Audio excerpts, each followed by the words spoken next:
Grandpa, tell us the story of Kings Mountain. You boys got all your chores done? Yes, Yes, sir. sir. Well, you know, years ago, when I was a young man, first married your grandmother, we lived on the other side of the Blue Ridge Mountains, down on the Broad River. And of course, we were all under the rule of King George III. And he had become quite a tyrant. He had taxed everybody so heavily, poor people couldn't afford to pay their taxes. And I'd become quite the hunter, but game was getting scarce. And all the land on this side of the Blue Ridge, of course, belonged to the Cherokee. And King George told everybody that they were not allowed to cross those mountains on Cherokee territory. And by 1774, I had heard about a few venturous men that had come over these mountains, over into the Cherokee territory, come over hunting. They came back with tales that game so thick that you could hunt for days. Men like William Bean, James Robinson. They was talking about the land being so fertile that you could just throw a grain of corn down, it'd grow right where you threw it down. And by late 74, I got to tell you, it really sounded good to me because I'd heard several folks had crossed these mountains and started to settle, making treaties with the Cherokee, leasing land from them. So I talked your grandmother into coming with me. We packed up what we could bring on horseback, come over the mountain, down into the Watauga Valley, and sure enough, people had started settling all over. I'd heard of a man named Jacob Brown that got a big piece of land from the Cherokee down on the Nolichucky River. Went down and met the gentleman. We got us a fine piece of land, worked day and night, planting crops, building us a cabin. And you know, for the first time in many years, we were free. But like every other man that had come across these mountains, I joined the militia.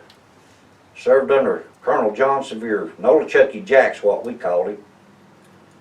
And by 76, we'd started having trouble with the Cherokee, Dragon Canoe, the Chickamaugas. And I had rode on many campaigns with Colonel Sevier against the Cherokee. And 77, seems like we was fighting non-stop just to hang on to what we had. And we had heard about George Washington taking a stand against the British up north.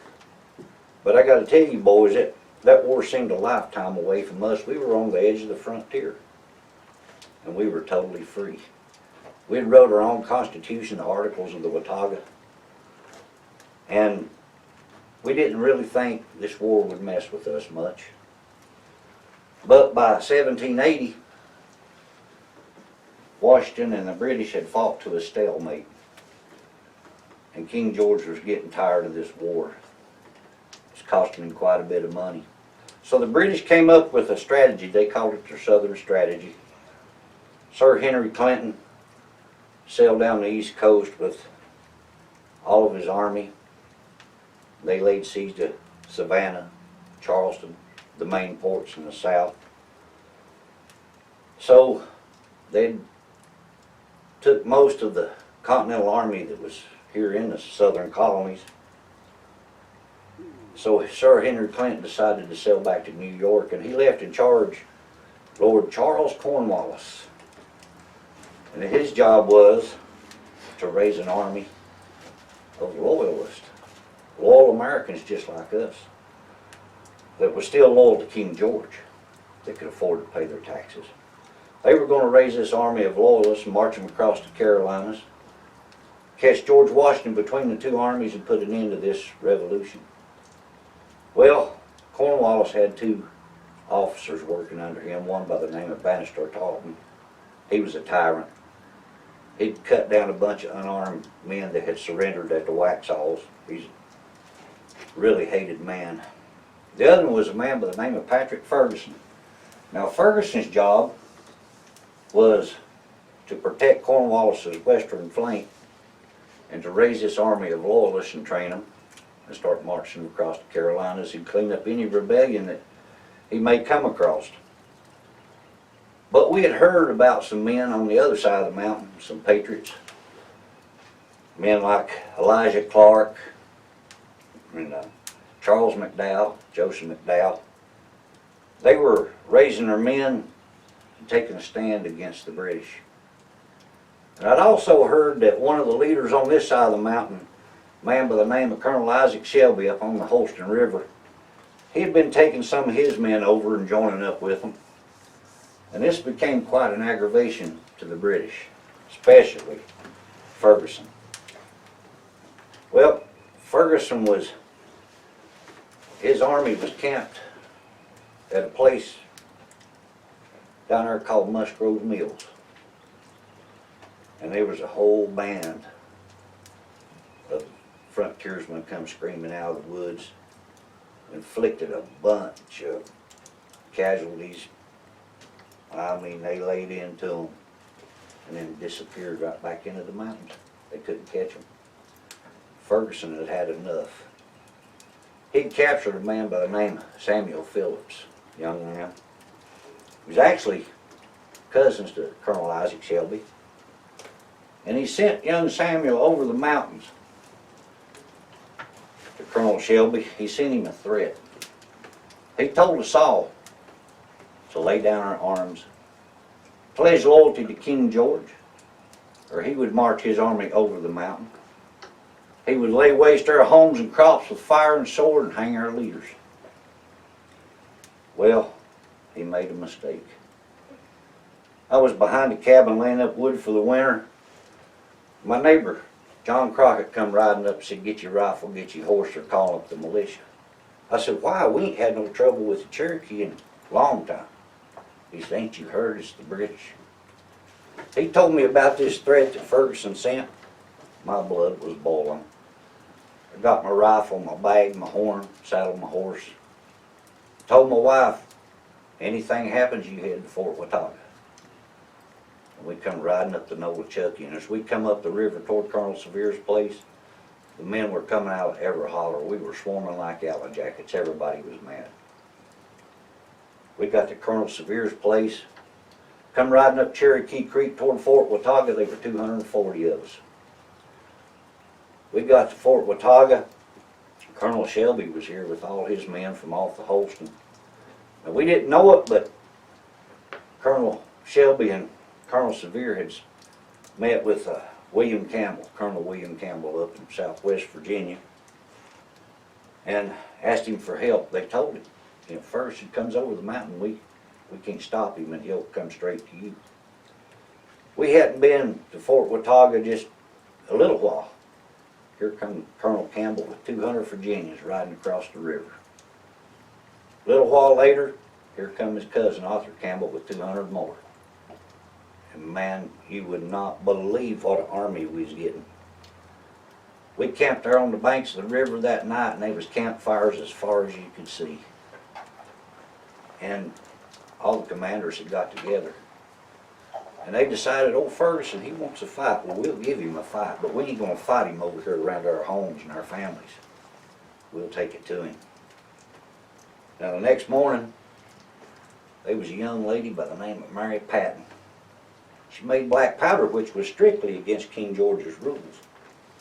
She made some of the finest black powder, fast burning, you could ever hope to get your hands on. Well, she brought us 500 pounds of that fine powder in. And we got ready to head out in search of Ferguson.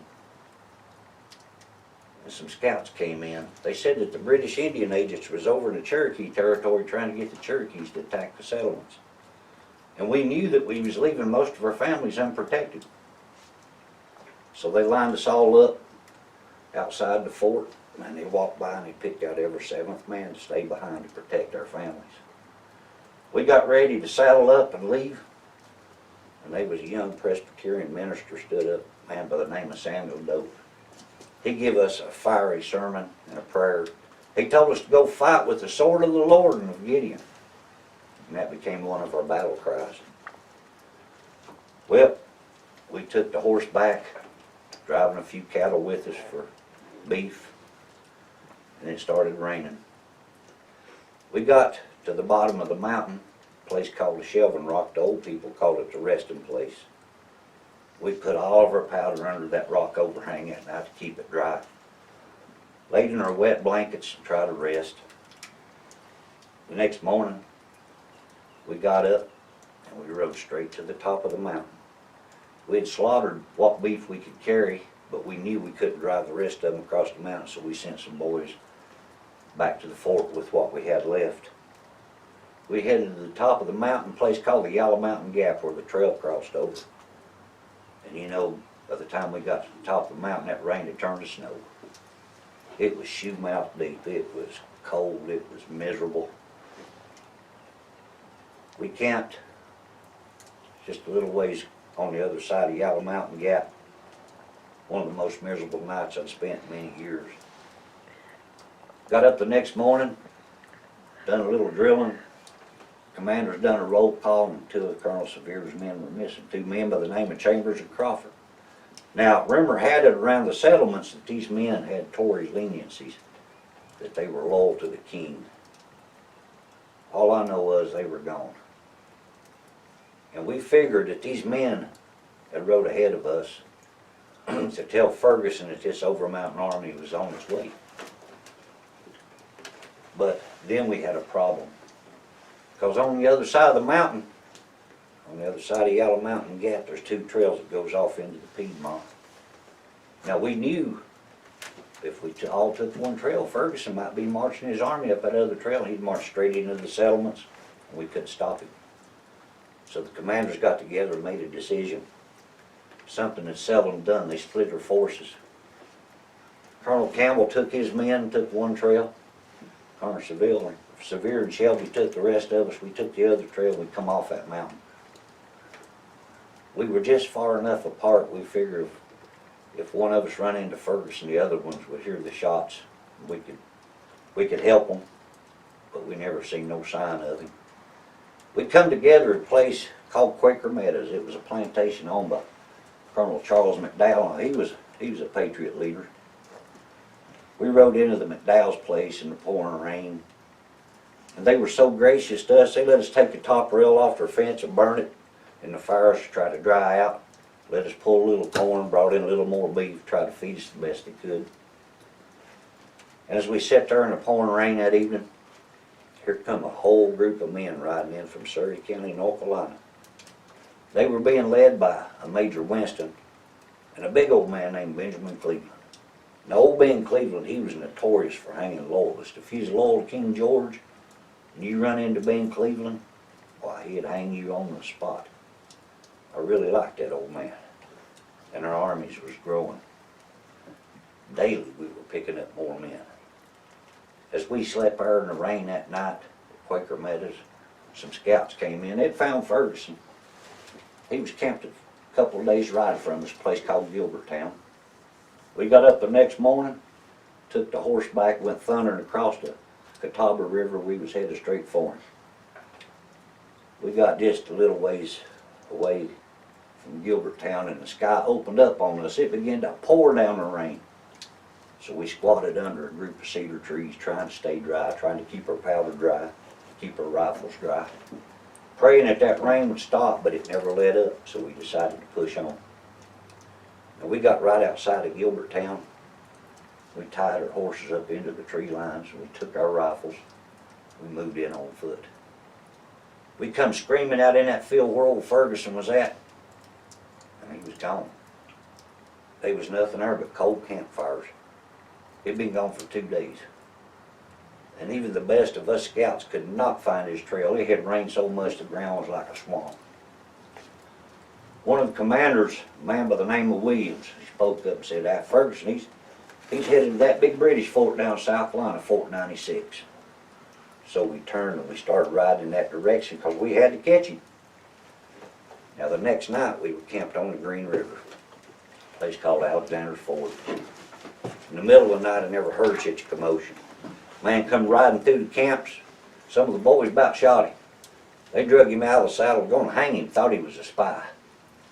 He said, my name's Colonel Edward Lacey, take me up to see the commanders. So they drug him up to talk to the commanders. Now, before we had left Quaker Meadows, see, every militia had its own colonel. But before we left Quaker Meadows, all the commanders had met under a big oak tree. And they had voted for old Colonel Campbell to be the overall commander of the whole Overmountain Army, because he was the only one that would from North Carolina. So they drug Lacey up to see Colonel Campbell. And he asked him, said, "Where you going?" He said, "We're headed toward Fort 96. We got to catch Patrick Ferguson." He said, "Well, I don't know where you got your information, but you're riding the wrong way. Ferguson, he ain't headed to Fort 96. He's headed toward Charlottetown to get reinforcements from Cornwallis." And now we all got scared, because we knew good and well if he got reinforcements, none of us would ever cross these mountains again. We had rode straight to our deaths. Well, Lacey, he had a group of Patriot fighters camped a few miles from us. He agreed to meet us the next day at a place called the Cowpens. We got up that morning in the rain and we rode 29 miles that day. We come riding into the Cowpens, and the Cowpens was owned by a wealthy loyalist. He'd buy up all the cattle in that area and graze them on that grass, and then he'd pay men to drive them north to Philadelphia and sell them. We'd come riding in there and we hadn't had a bite to eat since we left Charles McDowell's plantation. And I can honestly say none of us were a thief. But I also remember hearing Reverend Oak say one time, "The Lord helps those that help herself." So that's what we did. We helped ourselves that man's beef. We didn't think he'd cure too much because we starved to death. And every one of us had a rifle. And that was the best meal we'd had in days.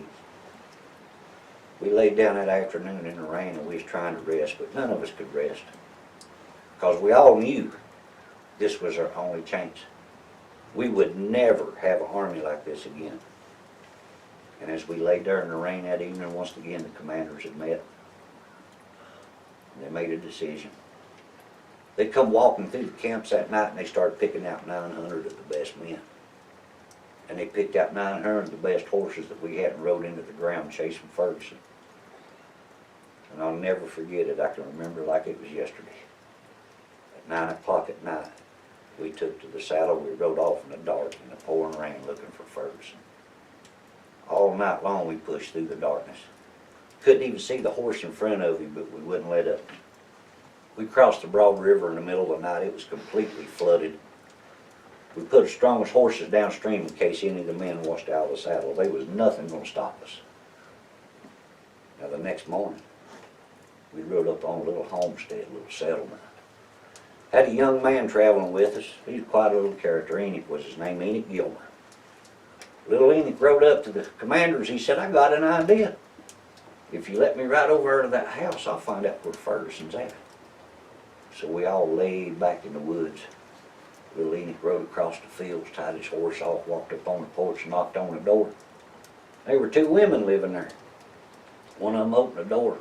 Little Enoch looked as tough as he could. He said, "I'm looking for Patrick Ferguson. I want to join his army." The lady said, "Well, I know exactly where he's at because we took him eggs. He's on Kings Mountain." Now, the men give Enoch just about enough time. They figured he found out what they needed. They busted in that house going to hang him as a traitor. And them women commenced to squall, "Well, don't hang him, he's just a boy." And one of the men spoke up and said, "Well, not to offend these lovely ladies, we'll take him down the road and hang him." So they drug Enoch out of the house where the women couldn't see him. The commander said, "Enoch, did you find Ferguson?" He said, "Yeah, he's on Kings Mountain." So now we knew exactly where this rascal was at. And we was riding harder than we'd ever ridden because this threat, it was going to end. It was going to end today. You know, about lunch, a lot of the boys were starting to wear down. They wanted to stop and rest. No, Isaac Shelby, he come riding right through the middle of us. He said, "Rest? I will not rest until I ride straight through the lines of Cornwallis himself." He fired us up and we kept riding. Now, right before 3 o'clock, by the grace of God, finally the rain had stopped. And we were all at the bottom of Kings Mountain. Old Isaac Shelby and the boys from the Holston, they went around this side of the mountain. Old Cleveland, Lacey, other commanders, they took the back of that mountain. Colonel Campbell took the boys from Virginia, they took the front of the mountain. Colonel Severe took all us boys from the Watauga and we went around this side and we had him. He wasn't going anywhere. We hit that mountain the first time and they pushed us back. We hit that mountain the second time. We went just a little further, but once again they drove us back. But the third time we hit that little mountain, we went almost to the top. You know, a lot of us older men remember when we was having trouble with the Cherokee. When they would attack the settlements, they'd come screaming out of the woods. It would make your hair stand up. It would make your skin crawl. So as we hit that mountain the third time, we were screaming our heads off like the Cherokee. But not only were we screaming like the Cherokee, we were fighting like the Cherokee because we had learned so well. We was hiding behind the trees and rocks and we'd step out and fire and step back in and reload. And like I said, we went almost to the top. And there was old Ferguson. He was on a big white horse. He had his saber in one hand, 2 silver whistles, and he was riding back forward on that little old mountain, blowing those whistles and barking out commands to his men. You know, a lot of his men seen that we was overrun them. We was so close on them, some of the boys was fighting with their knives and tomahawks against their bayonets. Some of his men would try to raise up a white flag and he'd come riding by and cut it down. Now, to this day, I cannot tell you if Ferguson was trying to escape. I can't tell you if he was trying to rally his men. But what I can tell you for a fact is he got too far on the south side of that little mountain that day, and he ran smack into John Severe and us boys from the Watauga. I was standing behind a big white oak tree every time I stick my head around to shoot the bark and fly off of it. The air was completely full of lead. The gun smoke was so thick it looked like a fog. You couldn't even hardly see who we was shooting at, but we kept shooting. There was a young man, John Gilliland was his name. Little John, he'd done been wounded 3 times, and he was still at the top of that mountain. I heard John say, "Here comes Ferguson." I watched him throw his rifle up, and he took a aim. Ferguson come riding by. When he pulled the trigger, it went click. It misfired. But they was an older gentleman right over from him that day. Everybody in the settlements knew this man. Robert Young was his name. Now, Robert was 62 years old. And most folks knew that Robert had named his rifle after his wife Mary. But he didn't call his rifle Mary. He called it Sweet Lips because that's what he called Mary. I watched old Robert raise that rifle up. He took a real careful aim, and I heard him say, "We'll see what Sweet Lips can do." And when he pulled that trigger, bam! Ferguson came right out of the south. But his foot was hung in a stirrup and his horse boots. You know, by the time the boys got his horse stopped, he had 8 more holes through him. Ferguson told his men when he got to Kings Mountain, he said, "God Almighty and his angels won't take me off this mountain." And he was right, because that's where we left him. Every man that was fighting with Ferguson that day was killed or captured. And there were 28 of us patriots never seen the sun set. We camped at the bottom of that little old mountain that night. Until this day, boys, I can hear the sounds of the wounded and the dying. The next day we started marching the prisoners north. A few days later, we sent some boys marching them on toward the Yadkin River. And the rest of us cut and we headed back over the mountain. You know, it took about a week for Cornwallis to find out that we'd whipped old Ferguson so bad. But when he found out, he started retreating a little bit. He had no idea where this band of rabble, he called us, this Overmountain Army, had went to. As a matter of fact, the last we'd heard of Cornwallis, old Nathaniel Green and Dan Morgan was running him ragged all over the mountains, and he was headed back toward the coast. But us Overmountain men, we came back over the mountain. We came back over here to raise our crop and to raise our kids. But the most important seed, and you always remember this, the most important seed we ever planted was that day on that little mountain. Because within an hour and 5 minutes we had planted a seed of freedom. Because if you think about it, what we did that day, it was nothing short of a miracle. Because there was a band of 900 starved, exhausted, hunters and farmers. We were all volunteered to the last man. We stopped and we forced the retreat of the most powerful army in the world. And then we came home.